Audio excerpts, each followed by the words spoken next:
വീണ്ടും ആ ഡയഗ്രം ഞാൻ ഇങ്ങോട്ടേക്ക് കൊണ്ടുവന്നു. Taxes can be divided into direct tax and indirect tax. Direct ടാക്സസിൽ നമ്മൾ പഠിക്കാൻ പോകുന്ന 3 തരം ടാക്സുകളാണ്. ഒന്ന് income tax, corporate tax. Corporate ടാക്സിന്റെ തന്നെ വേറൊരു സ്പെസിഫിക് എക്സാമ്പിൾ ആണ് മാറ്റ്, മിനിമം ഓൾട്ടർനേറ്റീവ് ടാക്സ് എന്ന് പറയും. ഇനി ഇൻഡയറക്ട് ടാക്സസ് ആണെങ്കിൽ GST. എന്താണ് GST? Goods and services tax. VAT, value added tax പഠിപ്പിക്കാം. Value added tax, service tax, security transaction tax. ഈ രണ്ടെണ്ണം ജസ്റ്റ് ഒന്ന് എക്സ്പ്ലെയിൻ ചെയ്യാം കേട്ടോ, നമ്മുടെ ഡീറ്റെയിൽ ഡിസ്കഷനിലില്ല. സർവീസ് ടാക്സ് എന്ന് വെച്ചാൽ ഏതെങ്കിലും ഒരു ഇൻസ്റ്റിറ്റ്യൂഷൻ നിങ്ങൾ ഏതെങ്കിലും തരത്തിലുള്ള ഒരു സർവീസസ് നിങ്ങൾക്ക് പ്രൊവൈഡ് ചെയ്യണമെങ്കിൽ, ഇപ്പൊ ടാറ്റയിൽ നിന്ന് നിങ്ങൾ ഒരു കാറ് മേടിക്കുകയാണെങ്കിൽ കാറിന് ഒരു ടാക്സ് അടക്കില്ലേ, അതേപോലെ ഏതെങ്കിലും ഒരു ഇൻസ്റ്റിറ്റ്യൂഷൻ നിങ്ങൾക്ക് ഒരു സർവീസ് പ്രൊവൈഡ് ചെയ്യുകയാണെങ്കിൽ ആ സർവീസസിലുള്ള ടാക്സിനെയാണ് സർവീസ് ടാക്സ് എന്ന് പറയുക. എക്സാമ്പിൾ ഹെൽത്ത്, എഡ്യൂക്കേഷൻ, അതേപോലെ തന്നെ നിങ്ങൾ ഇവിടെ എടുക്കുന്ന ക്ലാസ്സസ്, നിങ്ങൾ ഈ മേടിക്കുന്ന നിങ്ങളുടെ കയ്യിൽ നിന്ന് ഫീസ് കളക്ട് ചെയ്യുന്നില്ലേ, അതിന് മുകളിലൊക്കെ ഈ ഇൻസ്റ്റിറ്റ്യൂഷൻ എന്തടയ്ക്കണം? ടാക്സ് അടയ്ക്കണം. അതൊരു സർവീസ് ടാക്സിന് എക്സാമ്പിൾ ആണ്. സെക്യൂരിറ്റി ട്രാൻസാക്ഷൻ ടാക്സ് നമ്മൾ എവിടെ എടുക്കും? ക്യാപിറ്റൽ മാർക്കറ്റ് എന്ന് പറയുന്ന ഒരു ചാപ്റ്ററിൽ എടുക്കും. സെക്യൂരിറ്റി എന്ന് പറഞ്ഞാൽ ഒരു ഗവൺമെന്റിന്റെ ഒരു കമ്പനിയുടെ ഷെയർ വാങ്ങുമ്പോഴും വിൽക്കുമ്പോഴും അതിന്റെ മുകളിൽ ഒരു ടാക്സ് അടയ്ക്കണം. ആ ടാക്സിനെ വിളിക്കുന്ന പേരാണ് സെക്യൂരിറ്റി ട്രാൻസാക്ഷൻ ടാക്സ്. ഇത് രണ്ടും നമ്മൾ ക്യാപിറ്റൽ മാർക്കറ്റ് എന്ന് പറയുന്ന ചാപ്റ്ററിൽ എടുക്കും. ബാക്കി 5 ടാക്സുകൾ നമുക്കൊന്ന് എക്സ്പ്ലെയിൻ ചെയ്യാം. കൂട്ടത്തിലെ ഏറ്റവും ഇമ്പോർട്ടന്റ് ഇയാളാണ് ആര്? GST. ഓക്കെ അല്ലേ? ഡിസ്കഷനിലേക്ക് കയറാം. ഫസ്റ്റ് ഓഫ് ഓൾ, എന്താണ് ഇൻകം ടാക്സ്? ഇൻകം ടാക്സ് എന്ന് പറയുന്നത് ഏത് തരം ടാക്സിന് എക്സാമ്പിൾ ആണ്? Direct tax. ഇപ്പൊ എന്തായിരിക്കും അയാളുടെ ഫീച്ചർ എന്ന് പറയുന്നത്? ടാക്സ് ഇൻസിഡൻസും ടാക്സ് ഇമ്പാക്റ്റും ഒരേ ആളിലായിരിക്കും. ഇൻകം ടാക്സ് എന്ന് പറയുന്നത് ഒരാളുടെ ആനുവൽ ഇൻകം എത്രയാണ്, ആ ഇൻകത്തിന്റെ ഒരു പെർസെൻറ്റേജ് ഗവൺമെന്റിലേക്ക് ടാക്സ് അടയ്ക്കുന്നതിന് വിളിക്കുന്ന പേരാണ് ഇൻകം ടാക്സ് എന്ന് പറയുന്നത്. ഇൻകം ടാക്സ് ഇന്ത്യയിൽ ആദ്യമായിട്ട് ഇൻട്രൊഡ്യൂസ് ചെയ്തിട്ടുള്ളത് ബ്രിട്ടീഷ് ടൈമിലാണ്, 1880s. ദെൻ റീസെന്റ് നമ്മൾ ഉപയോഗിക്കുന്ന ഇൻകം ടാക്സ് ലോ എന്ന് പറയുന്നത് 1961 പാസ്സാക്കിയിട്ടുള്ള ഇൻകം ടാക്സ് ആക്ടിലെ പ്രൊവിഷൻസ് ആണ്. കാലാകാലങ്ങളിൽ നമ്മൾ അതിൽ ചെറിയ മാറ്റങ്ങൾ കൊണ്ടുവരും. നിയമങ്ങളിൽ വരുത്തുന്ന മാറ്റങ്ങളെ വിളിക്കുന്ന പേരെന്താ? ഭേദഗതി അല്ലെങ്കിൽ അമെൻമെന്റ് അല്ലെ? കാലാകാലങ്ങളായിട്ട് നമ്മൾ ആ നിയമങ്ങളിൽ ചെറിയ മോഡിഫിക്കേഷൻസ് വരുത്തും. മോഡിഫിക്കേഷൻസിന് വിളിക്കുന്ന പേരാണ് അമെൻമെന്റ്. We are generally following the law which is enacted in 1961. Second one, income ടാക്സിന്റെ കമ്പനികളുടെ കൗണ്ടർ പാർട്ടാണ് കോർപ്പറേറ്റ് ടാക്സ് എന്ന് പറയുന്നത്. ഇന്ത്യയിൽ പലതരത്തിലുള്ള കമ്പനികൾ വർക്ക് ചെയ്യുന്നുണ്ട്. കമ്പനികളൊക്കെ വർക്ക് ചെയ്യുന്നത് എന്തിനു വേണ്ടിയിട്ടാണ്? പ്രോഫിറ്റ് ജനറേറ്റ് ചെയ്യാനാണ്. കമ്പനികൾ വർക്ക് ചെയ്യുമ്പോൾ പ്രോഫിറ്റ് ജനറേറ്റ് ചെയ്യുന്നതിന്റെ ഒരു പെർസെൻറ്റേജ് ഗവൺമെന്റിലേക്ക് ടാക്സ് ആയിട്ട് അടയ്ക്കണം. അത്തരം ടാക്സസിനെ വിളിക്കുന്ന പേരാണ് എന്ത്? Corporate tax. ഓക്കെ അല്ലേ? ഇനി കമ്പനികൾ ടാക്സ് അടയ്ക്കുമ്പോൾ ചെറിയൊരു പ്രശ്നമുണ്ട്. അതെന്താന്ന് ഞാൻ കാണിച്ചു തരാം. ഇങ്ങോട്ട് നോക്കിയേ. ഈ മാറ്റ് എന്ന് പറയുന്ന പുതിയൊരു ടാക്സ് കൊണ്ടുവരാനുള്ള കാരണം, ഈ എക്സാമ്പിൾ ശ്രദ്ധിച്ച് നോക്കാം കേട്ടോ. ഒരു കമ്പനി ഉണ്ട്, കമ്പനി എ. ആ കമ്പനി ഒരു ഫൈനാൻഷ്യൽ ഇയറിൽ ഏൺ ചെയ്തിട്ടുള്ള റവന്യൂ എന്ന് പറയുന്നത് 1000 crore ആണ്. അപ്പൊ അവര് 1000 crore റവന്യൂ ഏൺ ചെയ്തിട്ടുണ്ടെങ്കിൽ കമ്പനിയിൽ എന്ത് നടക്കുന്നുണ്ട്? ഫാക്ടർ പ്രൊഡക്ഷൻസ് നടക്കുന്നുണ്ട് അല്ലെ? പ്രൊഡക്ഷൻ നടക്കുന്നുണ്ടെങ്കിൽ നമ്മുടെ ഫാക്ടേഴ്സ് ഓഫ് പ്രൊഡക്ഷൻ ഒക്കെ എന്ത് കൊടുക്കണം? ഇൻകം കൊടുക്കണം. ഏതൊക്കെ ഫോർമാറ്റിൽ? പ്രോഫിറ്റ് ആയിട്ട് കൊടുക്കണം, അതേപോലെ തന്നെ റെന്റ് കൊടുക്കണം, വേജ് കൊടുക്കണം, ഇൻട്രസ്റ്റ് കൊടുക്കണം. അപ്പൊ പ്രൊഡക്ഷൻ നടത്തുമ്പോൾ അവർക്കുള്ള എക്സ്പെൻഡിച്ചർ മൊത്തത്തിലേക്ക് കാൽക്കുലേറ്റ് ചെയ്തു. എത്ര? 800 കോടി. അപ്പൊ ഇതിൽ നിന്ന് നമുക്ക് എന്ത് കിട്ടി? ഒരു കമ്പനിയുടെ പ്രോഫിറ്റ്, റവന്യൂ മൈനസ് എക്സ്പെൻഡിച്ചർ എന്ന് പറയുന്നത് ഞാൻ കാൽക്കുലേറ്റ് ചെയ്തു. I got ₹200 crore. ഓക്കെ അല്ലെ? ഇതാണ് യഥാർത്ഥത്തിൽ ആ കമ്പനിയുടെ എന്ത് എന്ന് പറയുന്നത്? പ്രോഫിറ്റ് എന്ന് പറയുന്നത്. അതിനൊരു പേരിട്ടു ബുക്ക് പ്രോഫിറ്റ്. കമ്പനിക്ക് ആ 200 കോടിക്ക് ടാക്സ് അടയ്ക്കാൻ താല്പര്യമില്ല. അപ്പൊ കമ്പനി കുറച്ച് ഉടായ്പ പരിപാടി ചെയ്യാണ്. ആരെ പോയി കണ്ടു? CA കാരനെ പോയി കണ്ടു. നമുക്ക് എന്തേലൊക്കെ ടാക്സിലെ ലൂപ്പ് ഹോൾസ് ഒക്കെ ഉപയോഗിക്കാൻ പറ്റുമെന്ന് ചോദിച്ചു. അപ്പൊ അവര് പറഞ്ഞു, നിങ്ങളൊരു കാര്യം ചെയ്യും, കമ്പനിക്കാരെ, നിങ്ങൾ ഡിപ്രിസിയേഷൻ എന്ന് പറയുന്ന ഒരു കാര്യത്തിനെ കുറിച്ച് കേട്ടിട്ടുണ്ടോ എന്ന് ചോദിച്ചു. എന്തിനെ കുറിച്ച്? ഡിപ്രിസിയേഷൻ. ഞാൻ അതിന്റെ ഒരു സിമ്പിൾ എക്സാമ്പിൾ റിയൽ ലൈഫിൽ പറയാം. കുറെ സിനിമാ താരങ്ങൾ ഇടയ്ക്കിടയ്ക്ക് പുതിയ പുതിയ ലക്ഷറി കാർ മേടിക്കുന്നത് നിങ്ങൾ കണ്ടിട്ടുണ്ടോ? അവർക്ക് ഓൾറെഡി കാർ ഉണ്ടല്ലോ, പിന്നെ എന്തിനാ വീണ്ടും വീണ്ടും ഇത്ര കാശ് ഓർത്ത് മേടിക്കുന്നേ?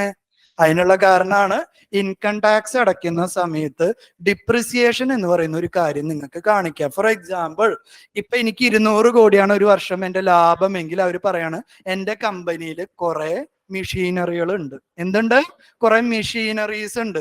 അതിന് സർവീസ് ചെയ്യാൻ വേണ്ടി എനിക്ക് എല്ലാ വർഷവും ഇത്ര രൂപ ചെലവുണ്ട്. എത്ര?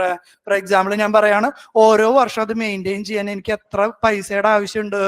100 കോടി പൈസയുടെ ആവശ്യമുണ്ട്. അപ്പൊ അതെന്റെ ചെലവായിട്ട് ഞാൻ എവിടെ കാണിക്കും? കാൽക്കുലേറ്റ് ചെയ്യുന്നതിൽ കാണിക്കും. അപ്പൊ എന്റെ പ്രോഫിറ്റ് 200 ആയിരുന്നത് കുറഞ്ഞ എത്രയായി? ഇപ്പൊ ഫോർ എക്സാമ്പിൾ ഞാൻ ഇനി ടാക്സ് അടയ്ക്കണമെങ്കിൽ എത്ര പൈസക്ക് ടാക്സ് അടച്ചാൽ മതി? ആ 100 കോടിക്ക് ടാക്സ് ഇത് തന്നെയാണ് അവർ ചെയ്യുക. ഇൻകം ടാക്സ് അടയ്ക്കുമ്പോൾ അവർ എന്ത് ചെയ്യും? എൻ്റെ ഇത് മെഴ്സിഡസ് ബെൻസ് ഉണ്ട്, എൻ്റെ ഒരു പോർഷെ ഉണ്ട്, എൻ്റെ എക്സ് ഉണ്ട്, വൈ ഉണ്ട്, സെഡ് ഉണ്ട് എന്ന് പറയും. ഈ ഓരോ വണ്ടികൾ ഒബ്വിയസ്ലി പറഞ്ഞത് ശരിയാണ്. ഇതൊക്കെ മെയിൻറ്റെയിൻ ചെയ്യണമെങ്കിൽ കാശ് വേണ്ടേ? വെറുതെ ഗവൺമെന്റിൽ കുറെ കാശ് കൊടുക്കുന്നതിന് വരെ എനിക്ക് എന്ത് ചെയ്യാൻ വേണ്ടി പറ്റും? ഇതിനൊക്കെ സർവീസ് ചെയ്യണം, അതിനൊക്കെ ഡിപ്രിസിയേഷൻ ഉണ്ട് എന്ന് പറഞ്ഞിട്ട് എവിടെ കാണിക്കും? എന്റെ ഇൻകം ടാക്സിൽ കാണിക്കും. എന്റെ ഇൻകം കുറയ്ക്കും. ഇൻകം കുറയ്ക്കുമ്പോ പ്രത്യേകത എന്താന്ന് ഞാൻ കാണിച്ചു തരണം. എങ്ങോട്ട് നോക്കിയേ, 15 ലക്ഷത്തിന് മുകളിലാണെങ്കിലാണ് മക്കളെ എത്ര? 30%. 12നും 15നും ഇടയിലാണെങ്കിൽ ഒരു സിമ്പിൾ എക്സാമ്പിളാ. എത്ര ശതമാനമാണ് ടാക്സ്? 25 അല്ല, 20. ഇപ്പൊ ഇയാളുടെ വരുമാനം ഇത് 15ന് മുകളിലാണെന്ന് വിചാരിക്കുക. 30% ടാക്സ് അടയ്ക്കണ്ടേ? ഡിപ്രിസിയേഷൻ കാണിച്ചിട്ട് എന്റെ വരുമാനം ഞാൻ എത്രയെന്ന് കാണിച്ചു? ഗുണം മനസ്സിലാവുന്നുണ്ടോ? 13 ലക്ഷം എന്ന് കാണിച്ചാൽ ഞാൻ ഇനി എത്ര ശതമാനം ടാക്സ് അടച്ചാൽ മതി? 20%. ഗുണം മനസ്സിലാവുന്നുണ്ടോ?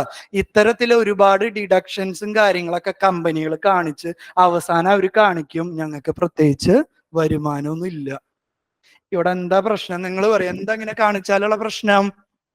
ഗവൺമെന്റിന് ടാക്സ് ഒന്നും കിട്ടില്ല. പലതരത്തിലുള്ള ലൂപ്പ് ഹോൾസ് കമ്പനികൾ ഉപയോഗിച്ച് ഞങ്ങളുടെ വരുമാനം 0 എന്ന് അവർ കാണിച്ച് ടാക്സ് അടക്കില്ല. ഈ പ്രശ്നം ഒഴിവാക്കാൻ വേണ്ടി ഗവൺമെന്റ് ഒരു കാര്യം ചെയ്തു. ഒന്നല്ലെങ്കിൽ നിങ്ങൾ എന്ത് ചെയ്യണം? കൃത്യമായിട്ട് കോർപ്പറേറ്റ് ടാക്സ് അടയ്ക്കണം. കോർപ്പറേറ്റ് ടാക്സ് നിങ്ങൾ അടയ്ക്കുന്നത് 0 ആണെങ്കിൽ നിങ്ങളുടെ ഈ ബുക്ക് പ്രോഫിറ്റിന്റെ ഒരു പെർസെന്റേജ് ഞങ്ങൾ ടാക്സ് മേടിക്കുന്നു പറഞ്ഞു. ഈ ബുക്ക് പ്രോഫിറ്റിന്റെ ഒരു പെർസെന്റേജ് ഞങ്ങൾ ടാക്സ് മേടിക്കുന്നു പറഞ്ഞു. ആ ടാക്സിനെ വിളിക്കുന്ന പേരാണ് മിനിമം ഓൾട്ടർനേറ്റീവ് ടാക്സ്. ഇപ്പൊ കോർപ്പറേറ്റ്സുകൾക്ക് 2 തരത്തിലുള്ള ടാക്സിനുള്ള ഓപ്ഷൻ. ഒന്നല്ലെങ്കിൽ കോർപ്പറേറ്റ് ടാക്സ് ആയിട്ട് അടയ്ക്കാം. ഉടായ്പ് കാണിക്കുകയാണെങ്കിൽ അവരെ കൊണ്ട് എന്തടപ്പിക്കും? മാറ്റ് അടപ്പിക്കും. അപ്പൊ എന്താണ്? ടാക്സേഷനുള്ള ഗ്യാപ്പുകൾ ഒഴിവാക്കാൻ പറ്റും. നമുക്ക് എന്ത് കൂട്ടാം? ടാക്സ് ബേസ് കൂട്ടാം, ഗവൺമെന്റിന്റെ റവന്യൂ കൂട്ടാം. എക്സാമ്പിൾ വെരി ക്ലിയർ അല്ലേ? ഇത് തന്നെ ഇൻകം ടാക്സിലെ ആളുകൾ ഉപയോഗിക്കാറുണ്ട്. ഉദാഹരണം പറഞ്ഞുതരാം. നമ്മളിപ്പോ ഏതെങ്കിലും LIC പോലെയുള്ള ഹെൽത്ത് ഇൻഷുറൻസ് അങ്ങനെ എന്തെങ്കിലും കാര്യങ്ങൾ അടയ്ക്കുന്നുണ്ടെങ്കിൽ ഓരോ മാസം അതിലേക്ക് അടവ് പോയില്ലേ? അതെന്റെ എക്സ്പെൻഡിച്ചറാന്ന് കാണിച്ച് എന്റെ എന്ത് കുറയ്ക്കാൻ പറ്റും? ടാക്സബിൾ ഇൻകം കുറയ്ക്കാൻ വേണ്ടി പറ്റും. കുറെ കാര്യങ്ങൾ അങ്ങനെയുണ്ട്. അടുത്ത എക്സാമ്പിൾ, ഇലക്ടറൽ ബോണ്ട് എന്ന് പറഞ്ഞൊരു സാധനം ഉണ്ടായിരുന്നില്ലേ? ഇലക്ടറൽ ബോണ്ടിലേക്ക് ഒരു കമ്പനി കോൺട്രിബ്യൂട്ട് ചെയ്യുകയാണെങ്കിൽ അത് കമ്പനിയുടെ എക്സ്പെൻഡിച്ചർ ആയിട്ട് കാണിക്കാൻ പറ്റും. എക്സ്പെൻഡിച്ചർ ആയിട്ട് കാണിച്ചാൽ എന്താ ഗുണം? ടാക്സബിൾ ഇൻകം കുറയാൻ പറ്റും. അങ്ങനെ കുറെ ഡിഡക്ഷൻസ് കമ്പനികൾ കാണിച്ച് ടാക്സ് അടയ്ക്കാതെ രക്ഷപ്പെടാൻ നോക്കും. ആ പ്രശ്നം ഒഴിവാക്കാൻ വേണ്ടി ഇൻട്രൊഡ്യൂസ് ചെയ്തിട്ടുള്ളതാണ് മാറ്റ്. മാറ്റ് ഏത് സ്റ്റേജിലാണ് അപ്ലൈ ചെയ്യുക? ഫൈനൽ ടാക്സബിൾ ഇൻകത്തിലാണോ? അല്ല. എന്തിലാണ്? ബുക്ക് പ്രോഫിറ്റിന്റെ ഒരു പെർസെന്റേജ് ആണ് മാറ്റ് അടയ്ക്കുക. മാറ്റിന്റെ റേറ്റ് ഒന്ന് കാണിച്ചു തരാം. ഇതിലുണ്ടോ? ഞാൻ നോട്ട് ചെയ്തിട്ടുണ്ടോ? നിലവിലെ മാറ്റ് എന്ന് പറയുന്നത് 15% ഗവൺമെന്റ് കുറച്ചിട്ടുണ്ട്. ഈ മാറ്റിന്റെ ഇമ്പോർട്ടൻസ് പറയാട്ടോ. കോർപ്പറേറ്റ് ടാക്സ് എന്ന് പറയുന്നത് ഇന്ത്യയിൽ എത്രയാണ്? ഏകദേശം ഇപ്പൊ 22% കോർപ്പറേറ്റ് ടാക്സ്. മാറ്റ് എന്ന് പറയുന്നത് എത്രയാണ്? 15. ഒന്നും കിട്ടാത്തതിനൊക്കെ ഭേദമല്ലേ 15% ടാക്സ് കിട്ടുന്നത്? അതുകൊണ്ടാണ് ഇത്. ബുക്ക് പ്രോഫിറ്റ് 0 എന്ന്. പിന്നെ ഇതിൽ പ്രശ്നങ്ങളും ഉണ്ട് കേട്ടാ. ഒരു ബുക്ക് പ്രോഫിറ്റിൽ നിന്ന് അവസാനം ടാക്സബിൾ ഇൻകം 0 ആക്കിയൊക്കെ കാണിച്ചു. അതിൽ എന്തെങ്കിലും ഉടായ്പ ഉണ്ടെന്ന് ഗവൺമെന്റ് അല്ലെങ്കിൽ ടാക്സ് ഡിപ്പാർട്ട്മെന്റ് കണ്ടെത്തി അവിടെ ആര് വന്നിറങ്ങും? ED വന്നിറങ്ങും അല്ലെ? ED വന്നിറങ്ങും. അവര് പിടിച്ചുകൊണ്ട് പോയി ചോദ്യം ചെയ്യും. അസറ്റുകൾ കണ്ടുകിട്ടും. അപ്പൊ കുറെയൊക്കെ കമ്പനികൾ മാറ്റ് വന്നപ്പോ കൃത്യമായിട്ട് എന്ത് അടയ്ക്കാൻ തുടങ്ങി? കോർപ്പറേറ്റ് ടാക്സ് തന്നെ കൃത്യമായിട്ട് അടയ്ക്കാൻ വേണ്ടി തുടങ്ങി. കാരണം അവര് 2%, 3%-ന് വേണ്ടി റിസ്ക് എടുക്കുന്നതില് കാര്യമില്ല. കമ്പനിയുടെ ക്രെഡിബിലിറ്റി പോലെ ED പിടിച്ചത് എവിടെ വരും? ന്യൂസിൽ വരും. ന്യൂസിൽ വന്നു കഴിഞ്ഞാൽ കമ്പനിയുടെ എന്ത് പോയി? ക്രെഡിബിലിറ്റി പോയി. ഏതാണ്ട് ചർച്ചകൾ ഓക്കെ അല്ലേ? ഇതിന്റെ ഇമ്പോർട്ടൻസ്. അടുത്ത ടാക്സിലേക്ക് കടക്കാം. ഇനി കോവിഡിന്റെ ടൈമിൽ government corporate tax rate cut എന്ന് പറയുന്ന ഒരു കാര്യം ചെയ്തിട്ടുണ്ടായിരുന്നു. ഇതൊരു മെയിൻസിന്റെ ചോദ്യമായിരുന്നു. Government corporate tax rate cut ചെയ്തത് കൊണ്ടുള്ള ഗുണങ്ങൾ എന്തൊക്കെയാണ്, എന്തൊക്കെ പ്രശ്നങ്ങളാണ് ഉണ്ടായിട്ടുള്ളത്? ഗുണങ്ങൾ എന്തൊക്കെയായിരിക്കും ഒന്ന് ആലോചിച്ച് നോക്കി. ഓരോരോ പോയിന്റ് ആയിട്ട് നമുക്ക് നോക്കാം. 30% കോർപ്പറേറ്റ് ടാക്സ് അടയ്ക്കണം പ്രോഫിറ്റിന്റെ, അത് 22% ഗവൺമെന്റ് കുറച്ചു. അപ്പൊ എന്തൊക്കെയായിരിക്കും ഗുണങ്ങൾ? ഓരോന്നായിട്ട് നമുക്ക് വായിക്കാം. It will attract investment. വെറുതെ ഗവൺമെന്റിലേക്ക് ടാക്സ് ആയിട്ട് പോകുന്ന കാശ് അവർ കയ്യിലല്ലേ ഇരിക്കുന്നത്. അപ്പൊ അവരെന്ത് ചെയ്യും? അവരെ മെഷീനറീസ് പുതിയത് മേടിക്കാനോ അല്ലെങ്കിൽ ഒന്ന് പ്ലാന്റ് എക്സ്പാൻഡ് ചെയ്യാനോ അല്ലെങ്കിൽ പ്രൊഡക്ഷൻ കൂട്ടാനോ വേണ്ടി അവരത് ഇൻവെസ്റ്റ് ചെയ്യും. സംശയമില്ലല്ലോ, ഇൻവെസ്റ്റ്മെന്റ് വിൽ ഇൻക്രീസ്. ഇത് നമ്മുടെ ഒരു പേഴ്സണൽ ഇൻകത്തിന്റെ ബേസിലേക്ക് ഒന്ന് കണക്ട് ചെയ്താലോ? ഇൻകം ടാക്സ് കുറച്ച് എന്താ ഉണ്ടാവുക? ഡിസ്പോസബിൾ ഇൻകം കൂടും. ഡിസ്പോസബിൾ ഇൻകം കൂടിക്കഴിഞ്ഞാൽ നമ്മൾ അത് എന്ത് ചെയ്യും? സ്പെൻഡ് ചെയ്യും അല്ലെങ്കിൽ ഇൻവെസ്റ്റ് ചെയ്യും. കറക്റ്റ് അല്ലേ? Same point. Second one, is of doing business. എന്തായിരിക്കും അതിന്റെ അർത്ഥം? ഇന്ത്യയില് കോർപ്പറേറ്റ് ടാക്സ് കുറവാണെങ്കിൽ പുറത്തു നിന്നും കുറെ കമ്പനികൾ ഇന്ത്യയിൽ വന്ന് എന്ത് സെറ്റപ്പ് ചെയ്യും?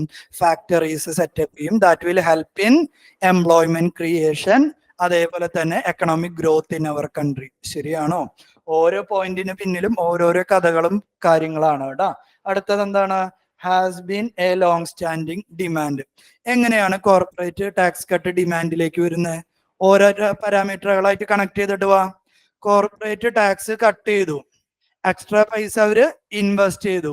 ഇൻവെസ്റ്റ് ചെയ്യുമ്പോൾ പ്രൊഡക്ഷൻ കൂടും. പ്രൊഡക്ഷൻ കൂടണമെങ്കിൽ പ്രൊഡ്യൂസ് ചെയ്യാൻ ജോലിക്കാർ വേണം. എംപ്ലോയ്മെന്റ് കൂടി. എംപ്ലോയ്മെന്റ് കൂടി കഴിഞ്ഞാൽ കൂടുതൽ ആളുകളിലേക്ക് ഇൻകം വന്നു. ഇൻകം വന്നാൽ നിങ്ങൾ എന്ത് ചെയ്യും? ഡിമാൻഡ് ചെയ്യും. കറക്റ്റ് അല്ലേ? എക്കണോമിയിലെല്ലാം കണക്റ്റഡ് ആയിട്ടാണ് ഇരിക്കുന്നത് കേട്ടാ. അടുത്ത point, the government expect the private sector to increase investment. ഈ പറഞ്ഞതിന്റെ ഒരു ജനറൽ സമ്മറി. ഇൻവെസ്റ്റ്മെന്റ് കൂട്ടും, എംപ്ലോയ്മെന്റ് ക്രിയേറ്റ് ചെയ്യും, എക്കണോമി. കോവിഡിൽ നമ്മൾ എവിടെ ഇരിക്കണ്ടായിരുന്ന? സ്ലോ ഡൗണും കഴിഞ്ഞ് റിസഷനിലേക്ക് പോവാൻ നിൽക്കുന്ന എക്കണോമിയെ ഈ ഒരു പോളിസി കുറച്ച് റിവൈവ് ചെയ്യും. അപ്പൊ ആദ്യം മനസ്സിലാക്കുക, ഒരു സിംഗിൾ പോളിസി വെച്ചിട്ട് എക്കണോമിയിൽ വലിയ മാറ്റമൊന്നും ഉണ്ടാവില്ല കേട്ടാ. കുറെ ടൈപ്പ് പോളിസീസ് ഗവൺമെന്റ് ഉപയോഗിച്ചാലാ. അല്ലാതെ ജസ്റ്റ് കോർപ്പറേറ്റ് ടാക്സ് കട്ട് ചെയ്ത് കഴിഞ്ഞാൽ ഇതൊക്കെ നടക്കുന്ന പ്രതീക്ഷിക്കുന്നത് ശരിയല്ല.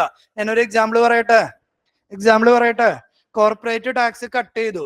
കോർപ്പറേറ്റിന്റെ കയ്യിൽ സാധനങ്ങളുണ്ട്. പ്രൊഡ്യൂസ് ചെയ്ത് കഴിഞ്ഞാൽ അത് മേടിക്കാൻ ആളില്ലാത്ത സിറ്റുവേഷൻ ആണെങ്കിൽ എക്കണോമിയിൽ അവർ ഇൻവെസ്റ്റ് ചെയ്യും. കോവിഡിന്റെ പ്രത്യേകത എന്താ? കുറെ ആളുകൾക്ക് ജോലി പോയി, കയ്യിൽ 10 പൈസ ഇല്ല. ആ സമയത്ത് ഞാൻ വീണ്ടും കാറ് അടിച്ചടിച്ച് എക്കണോമിയിൽ ഇറക്കി കഴിഞ്ഞാൽ കാറ് മേടിക്കാൻ ആളുണ്ടാവോ? ഇപ്പൊ ബുദ്ധിയുള്ള കോർപ്പറേറ്റുകാർ എന്താ ചെയ്യാ? ആ പൈസ കൈ വെച്ച് പിന്നീട് എക്കണോമി കിക്ക് സ്റ്റാർട്ട് ചെയ്യുമ്പോൾ ആ പൈസ ഇറക്കും. ശരിയല്ലേ? ഇപ്പൊ ഈ ഒരു സിംഗിൾ പോളിസിക്കാരന് എക്കണോമി റിവൈവ് ചെയ്യുന്ന 100% ഉറപ്പിച്ച് പറയാൻ പറ്റുമോ? ഇല്ല. എല്ലാ കോർപ്പറേറ്റ് അത് കൊണ്ടുപോയി ഇൻവെസ്റ്റ് ചെയ്യണമെന്ന് യാതൊരു നിർബന്ധമില്ല. ആക്ച്വലി നടന്നത് അതാണ്. നമ്മുടെ ഫിനാൻസ് മിനിസ്റ്റർ വലിയ കാര്യത്തിൽ കോർപ്പറേറ്റ് ടാക്സ് ഒക്കെ കട്ട് ചെയ്തു. അൾട്ടിമേറ്റ്ലി ഈ കോർപ്പറേറ്റ്സ് ആരും അത് എന്ത് ചെയ്തില്ല? ഇൻവെസ്റ്റ് ചെയ്തില്ല. That is the setback we faced. വായിച്ചു നോക്ക്. It will provide benefits in the long time but the timing is not correct. കോവിഡിന്റെ ടൈമിൽ ഒരു കമ്പനിയും പുതിയ ഇൻവെസ്റ്റ്മെന്റ് ചെയ്യില്ല. കാരണം എന്താ? ഇൻവെസ്റ്റ് ചെയ്തതിന് പ്രൊഡക്ഷൻ നടക്കും. പ്രൊഡക്ഷൻ നടന്നാൽ അത് വിറ്റ് പോയില്ലെങ്കിൽ ആ കമ്പനിയിൽ വെറുതെ കെട്ടിക്കിടക്കല്ലേ ഉള്ളൂ. അല്ലാതെ വേറെ ഗുണമൊന്നും ഇല്ലല്ലോ. Timing was not correct. Need was demand side reform but the government has provided supply side reforms. എന്തായിരുന്നു കോവിഡിന്റെ പ്രശ്നം? ആളുകളുടെ കയ്യില് കാശില്ലാത്തതാണ് പ്രശ്നം. കാശില്ലാതായപ്പോ ആരും ഡിമാൻഡ് ചെയ്തില്ല. അപ്പൊ ഡിമാൻഡ് സൈഡാണ് ഇഷ്യൂ. നമ്മുടെ എക്കണോമിക്ക് 2 സൈഡ് ഉണ്ട്. ഏതൊക്കെ മക്കളെ 2 സൈഡ്? സപ്ലൈ സൈഡും ഡിമാൻഡ് സൈഡും. കോർപ്പറേറ്റ് ടാക്സ് കട്ട് ചെയ്തതിന് ഏത് സൈഡാണ്? പ്രൊഡക്ഷൻ സൈഡ് അല്ലെങ്കിൽ സപ്ലൈ സൈഡാണ് അഡ്രസ് ചെയ്ത്. യഥാർത്ഥ പ്രശ്നം ഏത് സൈഡിനായിരുന്നു? ഡിമാൻഡ് സൈഡിനായിരുന്നു. ഡിമാൻഡ് അഡ്രസ് ചെയ്യുന്നതിന് പകരം മറിച്ച് ഒരു സിറ്റുവേഷൻ ഇമാജിൻ ചെയ്യും. ഗവൺമെന്റ് എല്ലാവരുടെ അക്കൗണ്ടിലേക്ക് 1000 രൂപ വെച്ച് അയച്ചു കൊടുത്തു എന്ന് വിചാരിക്കും. എന്താ ഉണ്ടാവുക? ഗവൺമെന്റ് എല്ലാവരുടെ അക്കൗണ്ടിലേക്ക്. ഇപ്പൊ കോർപ്പറേറ്റ് ടാക്സ് കുറച്ചില്ല, 22 ആക്കിയത്. അതിന് വരെ 30 തന്നെ നിർത്തി. ആ മേടിച്ച ടാക്സ് എടുത്തിട്ട് എല്ലാവരുടെ കയ്യിലേക്ക് 1000 രൂപ വെച്ച് കൊടുത്തു. നിങ്ങളപ്പോ 1000 രൂപ എന്ത് ചെയ്യും? എന്തേലൊക്കെ വാങ്ങാൻ വേണ്ടി മാർക്കറ്റിൽ ഇറങ്ങില്ലേ? മാർക്കറ്റിൽ ഡിമാൻഡ് ഉണ്ടാവില്ല. ഇതല്ല ഒരു സിമ്പിൾ സ്ട്രാറ്റജി. ആ ഡിമാൻഡിനെ അഡ്രസ് ചെയ്യുന്നതിന് വരെ ഗവൺമെന്റ് എന്താ ചെയ്തത്? സപ്ലൈനെയാണ്. എന്ന് വെച്ച് കഴിഞ്ഞാൽ ഗവൺമെന്റ് ആ സമയത്ത് എടുത്ത ഡിസിഷൻ കോർപ്പറേറ്റുകളെ സപ്പോർട്ട് ചെയ്യാൻ വേണ്ടി എടുത്ത ഡിസിഷൻ ആണെന്നൊരു വൈഡ് ക്രിറ്റിസിസം ഉണ്ട്. ഓക്കെ അല്ലേ? 2 സൈഡും പോസിറ്റീവ് ഇതൊക്കെയാണ് പ്രതീക്ഷിച്ചത്, പക്ഷെ നടന്നത് ഇന്നതാണ്. ഓക്കെ, ഇതൊന്നും ഇപ്പൊ ചോദിക്കില്ല കേട്ടോ മെയിൻസിന്. ഇതാ 2021 ചോദിക്കും.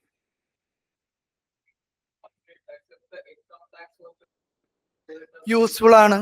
അതല്ലേ ഇവിടത്തെ പോയിന്റ്. ഇൻകം ടാക്സ്, ഈ കോർപ്പറേറ്റ് ടാക്സ് കുറച്ചതിന് ഒരു ഇൻകം ടാക്സ് കുറച്ചിരുന്നെങ്കിലോ നിങ്ങളുടെ കയ്യിലെ ഡിസ്പോസിബിൾ ഇൻകം കൂടും. അവിടെ ഒരു പ്രശ്നമുണ്ട് മോനെ, എന്താണെന്നറിയോ? ഞാൻ അതുകൊണ്ട് മേടിക്കണം എന്ന് നിർബന്ധമില്ലല്ലോ. എക്കണോമിയിൽ ഇപ്പൊ എന്താണ് പ്രശ്നം? മൊത്തത്തിൽ സാധനങ്ങൾക്ക് ഷോർട്ടേജ്, ഹൈ ഇൻഫ്ലേഷൻ അല്ലേ? ആ സമയത്ത് തന്നെ കാറ് മേടിച്ച് വെക്കണം എന്ന് എനിക്ക് നിർബന്ധമില്ലല്ലോ. കാറിന്റെ പൈസ കുറയുമ്പോ മേടിച്ചാ പോരെ. അപ്പോഴും അങ്ങനെ ഒരു പ്രശ്നം ഉണ്ട് എന്ന് ഞാൻ പറഞ്ഞു. മറിച്ച് വെറുതെ കയ്യിലേക്ക് കാശ് തന്നാലാ, വെറുതെ കിട്ടുന്നത് എന്ത് ചെലവാക്കാൻ നമുക്ക് നല്ല ആഗ്രഹമല്ലേ? ഡിമാൻഡ് കൂടും അല്ലെ?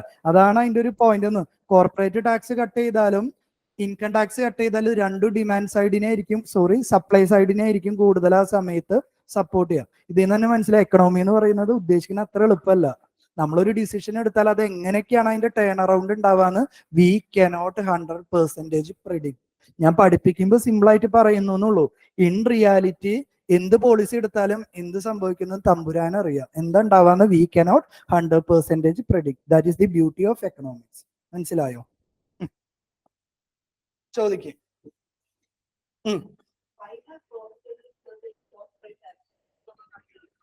എന്ന് വെച്ച് കഴിഞ്ഞാൽ മിക്കവാറും ഈ കോർപ്പറേറ്റ് ടാക്സ് എന്ന് പറയുന്നത്, ഇപ്പൊ നമ്മൾ കോർപ്പറേറ്റ് ടാക്സിന്റെ വാല്യൂ നമ്മൾ കാൽക്കുലേറ്റ് ചെയ്യാൻ 2 സ്റ്റേജ് വന്നു. ബുക്ക് പ്രോഫിറ്റും വന്നു, ഫൈനൽ ടാക്സബിൾ ഇൻകം വന്നു. രണ്ടും ഗവൺമെന്റ് ചെക്ക് ചെയ്തിട്ട് ഏതാണോ ഹയർ അത് അടയ്ക്കാൻ പറയാണ് റിയാലിറ്റി. ഗവൺമെന്റിന് ഹയർ ഇൻകം അല്ല വേണ്ടേ? ഇപ്പൊ ബുക്ക് പ്രോഫിറ്റ് ആണ് ഹയർ എങ്കിൽ അതിന്റെ അടച്ചോ, അല്ലെങ്കിൽ ടാക്സബിൾ ഇൻകം ആണ് ഹയർ എങ്കിൽ അതിന്റെ അടച്ചോ. അതാണ് ശരിക്കും ചെയ്യുന്ന പരിപാടി. ഡിഡക്ഷൻസും പരിപാടികളൊക്കെ കുറച്ചിട്ടുള്ള സാധനം. അതിൽ ഏതാണോ ഹയർ അതിന്റെ അടച്ചാൽ മതി എന്ന് പറയും. അത് മാറ്റ് ആണെങ്കിൽ മാറ്റ് ആയിട്ട് അടച്ചോ, അല്ലെങ്കിൽ കോർപ്പറേറ്റ് ടാക്സ് ആണെങ്കിൽ അത്. കാരണം ഇവര് ഈ ടാക്സ് 1, 2, 3 അല്ല, ഈ കംപ്ലീറ്റ് അവർ ഇൻകം ചരിത്രം അടക്കം ഒക്കെ അവര് എന്ത് ചെയ്യണം? ഫയൽ ചെയ്യണം. അപ്പൊ ഗവൺമെന്റിന് ബുക്ക് പ്രോഫിറ്റ് എത്രയെന്ന് മനസ്സിലാവും, അവരെന്തൊക്കെ ഡിഡക്ഷൻ എടുത്തു എന്ന് പറയും. യൂഷ്വലി ഇതിൽ ഏതാണോ ഹയർ അടപ്പിക്കലാണ് രീതി. ഓക്കെ അല്ലേ? നമ്മൾ അത്ര ഡീറ്റെയിൽഡ് ആയിട്ട് ക്ലാസ്സിൽ പറയില്ല എന്ന് മാത്രം. ഓക്കെ അല്ലേ? ഇനി അടുത്ത 2 ടൈപ്പ് ടാക്സുകൾ നമുക്ക് നോക്കാം. എന്തൊക്കെയാ അതിന്റെ പേര്? ഒന്ന് ലോങ് ടേം ക്യാപിറ്റൽ ഗെയിൻ ടാക്സും, രണ്ടാമത്തേത് ഷോർട്ട് ടേം ക്യാപിറ്റൽ ഗെയിൻ ടാക്സും. നമ്മുടെ കയ്യിൽ ഇപ്പൊ ഒരു അസറ്റ് ഉണ്ട് എന്ന് വിചാരിക്കും. അസറ്റ് എന്ന് പറയുന്നത് ഒരു പ്രോപ്പർട്ടി ആയിരിക്കാം, ലാൻഡ് ആയിരിക്കാം, നിങ്ങളുടെ കയ്യിലുള്ളത് ഗോൾഡ് ആയിരിക്കാം, അല്ലെങ്കിൽ നിങ്ങൾ ഒരു കമ്പനിയുടെ ഷെയർ വാങ്ങി നിങ്ങളുടെ കയ്യിൽ വെച്ചതായിരിക്കാം. ഈ പറഞ്ഞ എല്ലാത്തിനും ഓവർ ദി പീരിയഡ് പ്രൈസ് കൂടും അല്ലെ? നമ്മളിപ്പോ ഒരു സ്ഥലം വാങ്ങിയിട്ട് കഴിഞ്ഞ ഒരു 10 വർഷം ഇങ്ങനെ ഒബ്വിയസ്ലി ആ ലാൻഡിന്റെ വാല്യൂ എന്ത് ചെയ്തിട്ടുണ്ടാവും? ഇൻക്രീസ് ചെയ്യും. ഗോൾഡ് പിന്നെ ചോദിക്കാനില്ല, ഡെയിലി പൈസ കൂടിക്കൊണ്ടിരിക്കുകയാണ് അല്ലെ? അപ്പൊ നമ്മൾ ഏതെങ്കിലും ഒരു അസറ്റ് വാങ്ങിയിട്ടിട്ടുണ്ടെങ്കിൽ ഓവർ ദി പീരിയഡ് അതിന്റെ വാല്യൂ ഇൻക്രീസ് ചെയ്യുകയാണെങ്കിൽ ആ ഇൻക്രീസ് ചെയ്യുന്ന എമൗണ്ടിന് ഗവൺമെന്റ് ഒരു ടാക്സ് അടപ്പിക്കും. അതിനെയാണ് ക്യാപിറ്റൽ ഗെയിൻ ടാക്സ് എന്ന് പറയാം. അതിനെയാണ് ജനറലി ഞാൻ എന്തെന്ന് പേര് വിളിക്കുക? ക്യാപിറ്റൽ ഗെയിൻ ടാക്സ് എന്ന് പേര് വിളിക്കുക. ഇനി നിങ്ങളുടെ കയ്യിലുള്ള ക്യാപിറ്റൽ അല്ലെങ്കിൽ ഗുഡ്സ് എത്ര കാലത്തോളാണ് നിങ്ങളുടെ കയ്യിലിരിക്കുന്നത് അതിനെ ബേസ് ചെയ്തിട്ട് ക്യാപിറ്റൽ ഗെയിൻ ടാക്സിനെ 2 ആയിട്ട് ഡിവൈഡ് ചെയ്യും. ഒന്ന് ലോങ് ടൈം ക്യാപിറ്റൽ ഗെയിൻ ടാക്സും, 2 ഷോർട്ട് ടൈം ക്യാപിറ്റൽ ഗെയിൻ ടാക്സും. അപ്പൊ ആദ്യം എന്ത് ക്ലിയർ ആക്കുക? എന്താണ് ക്യാപിറ്റൽ ഗെയിൻ ടാക്സ് എന്ന് വെച്ചാൽ? നിങ്ങളുടെ കയ്യിൽ ഒരു ക്യാപിറ്റൽ അല്ലെങ്കിൽ ഒരു അസറ്റ് ഇരിക്കുന്നുണ്ട്. അസറ്റ് എന്ന് പറഞ്ഞാൽ എന്താവാം? ഒരു പ്രോപ്പർട്ടി ആവാം, ഗോൾഡ് ആവാം, ഒരു കമ്പനിയുടെ ഷെയർ നിങ്ങൾ വാങ്ങി. ഷെയർ എന്ന് പറഞ്ഞാൽ എന്താ? ഒരു കമ്പനിയിൽ നിങ്ങൾ മേടിക്കുന്ന ഓണർഷിപ്പിനെ വിളിക്കുന്ന പേരാണ് ഷെയർ. നിങ്ങൾക്ക് കുറച്ചും കൂടി ഫെമിലിയർ ആയിട്ടുള്ള ഒരു ഷെയറിന്റെ എക്സാമ്പിൾ, നിങ്ങളുടെ നാട്ടിലെ ഏതെങ്കിലുമൊക്കെ കോർപ്പറേറ്റ് സൊസൈറ്റിയിലൊക്കെ നിങ്ങൾക്ക് മെമ്പർഷിപ്പ് ഉണ്ടാവും. ആർക്കെങ്കിലും ഇടയ്ക്കിടയ്ക്ക് അവർ ഷെയർ എന്ന് പറഞ്ഞ് 60 രൂപ 100 രൂപയൊക്കെ മാസാവസാനം അല്ലെങ്കിൽ ഒരു വർഷത്തിലൊക്കെ കളക്ട് ചെയ്യാൻ വേണ്ടി പോവാറുണ്ട് പല ആൾക്കാരും. അത് ആക്ച്വലി ഒരു ഷെയറിന് എക്സാമ്പിളാ. ആ കോർപ്പറേറ്റ് സൊസൈറ്റിയുടെ ലാഭത്തിൽ ഒരു പെർസെന്റേജ് നിങ്ങൾക്ക് തരുന്ന ഒരു പരിപാടി. അറിയില്ലെങ്കിൽ കണ്ടിട്ടില്ലെങ്കിൽ ജസ്റ്റ് ലീവ് ഇറ്റ്. എന്താണ് ക്യാപിറ്റൽ ഗെയിൻ ടാക്സ് എന്ന് പറഞ്ഞാൽ? If you have an asset എന്ന് പറയുന്നത് എന്താവാം?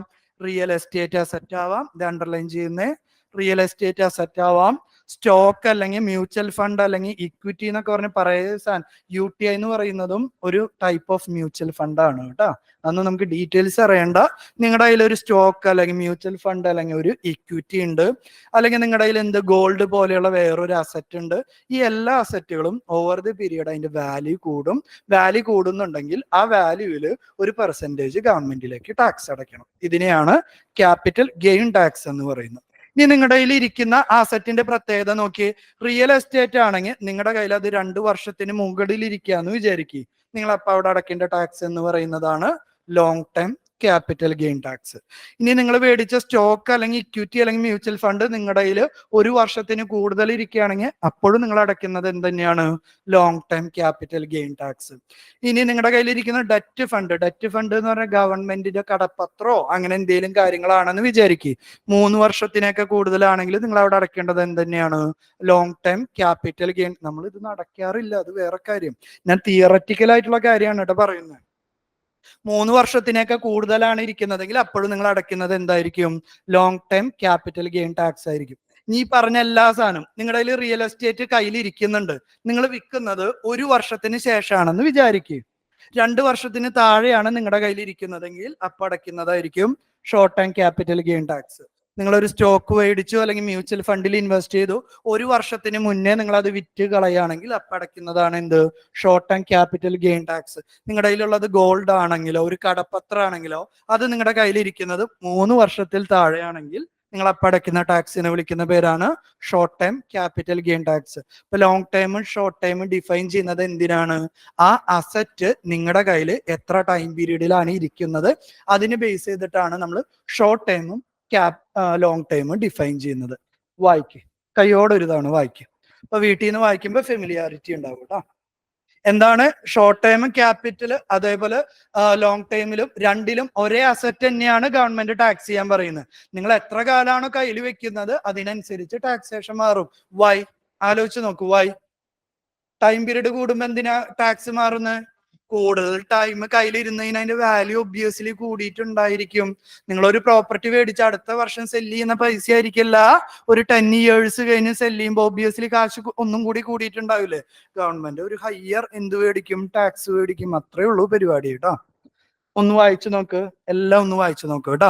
അതിൽ പരിചയമില്ലാത്ത ടൈമുകൾ കാണും. മ്യൂച്വൽ ഫണ്ട്, ലിസ്റ്റഡ് ഡിബഞ്ചർ, ഇതൊക്കെ നമ്മൾ പഠിപ്പിക്കും. ചാപ്റ്ററിന്റെ പേര് ക്യാപിറ്റൽ മാർക്കറ്റ് എന്ന് പറയുന്ന ചാപ്റ്ററിൽ അതൊക്കെ പഠിപ്പിക്കും കേട്ടോ. ബോണ്ട്, ഷെയർ, ഇത് രണ്ടും തമ്മിലുള്ള വ്യത്യാസം എന്തൊക്കെയാണ് ഒക്കെ നമ്മൾ എടുക്കുവേ.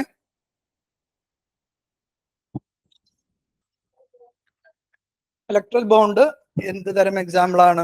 ഗവൺമെന്റിന്റെ പൊളിറ്റിക്കൽ പാർട്ടികൾക്ക് കൊടുക്കുന്ന ഒരു തരത്തിലുള്ള പരിപാടി. അവിടെ എന്തല്ല, കൊടുത്ത പൈസ തിരിച്ചു കിട്ടില്ല, അത് അവർക്ക് നമ്മൾ വെറുതെ ഡൊണേഷൻ മാതിരി കൊടുക്കുന്ന പരിപാടിയാണ്. കടപ്പത്രം എന്ന് പറയുന്നത് അത് ഗവൺമെന്റ് സെക്യൂരിറ്റി അല്ല, കടമാണ്. അത് തമ്മിലുള്ള വ്യത്യാസം. ഇപ്പൊ താൻ ഒരു ചാരിറ്റബിൾ ട്രസ്റ്റിന് വെറുതെ പൈസ കൊടുക്കുന്നു എന്ന് വിചാരിക്കും, അതേപോലെയുള്ള ഒരു സാധനമാണ് ഇലക്ടറൽ ബോണ്ട്. പൊളിറ്റിക്കൽ പാർട്ടീസിന് താൻ വെറുതെ കൊടുക്കുന്ന ഡൊണേഷൻ ആയിട്ട് കൊടുക്കുന്ന കാശാണത്.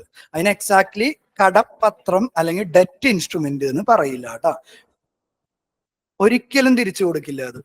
അത് അവരെന്താ, ഒരു സന്തോഷത്തിന് കുറച്ച് ഉഡായിപ്പ് അവര് നിങ്ങൾക്ക് ചെയ്തു തരും. എന്ത്?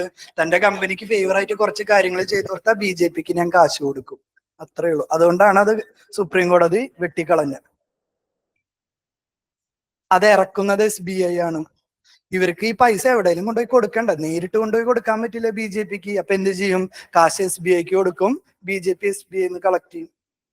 ഇന്ത്യൻ നാഷണൽ കോൺഗ്രസിന് കൊടുക്കണം, SBIക്ക് കൊടുക്കും, SBI Indian national Congress collect ചെയ്യും. അത്രേ ഉള്ളൂ. അതാണ് കണക്ട് ചെയ്യാൻ ഒരു ചാനൽ വേണ്ട, അതാണ് SBI. ഓക്കെ അല്ലേ? അടുത്തയിലേക്ക് കിടക്കാം. സമയമായില്ല. ഇത് മാത്രം ഒന്ന് പറഞ്ഞു നിർത്താം. സിൻടാക്സ് നമ്മൾ ഓൾറെഡി പറഞ്ഞിട്ടുണ്ടായിരുന്നു. ടൊബാക്കോ, ലിക്കർ, ഇതേപോലെയുള്ള പ്രൊഡക്റ്റിന്റെ പ്രത്യേകത എന്താ? നമ്മൾ അതിന് ഡീമെറിറ്റ് ഗുഡ്സ് എന്ന് പറഞ്ഞ് പഠിച്ചിട്ടുണ്ടായിരുന്നു. സൊസൈറ്റിക്ക് ഹാംഫുൾ ആയിട്ടുള്ള പ്രൊഡക്റ്റുകളുടെ ഉപയോഗം ഡിസ്കറേജ് ചെയ്യാൻ വേണ്ടി ഗവൺമെന്റ് ഹാംഫുൾ പ്രൊഡക്റ്റിന് മുകളിൽ ഒരു ഹയർ ടാക്സസ് ഇമ്പോസ് ചെയ്യും. ആ ടാക്സിനെ വിളിക്കുന്ന പേരാണ് എന്ത്? സിൻടാക്സിനെ. കുറെ ചരിത്രം എഴുതിയത് നിങ്ങൾക്ക് വായിക്കുമ്പോൾ ഒരു ഇൻട്രസ്റ്റ് ഉണ്ടാവാനാ കേട്ടോ. സിൻടാക്സ് എന്ന് പറഞ്ഞാൽ ഇത്രേ ഉള്ളൂ. സിൻ എന്ന് പറയുന്ന ഇംഗ്ലീഷ് വേർഡിന്റെ അർത്ഥം എന്താ? പാപം അല്ലെ?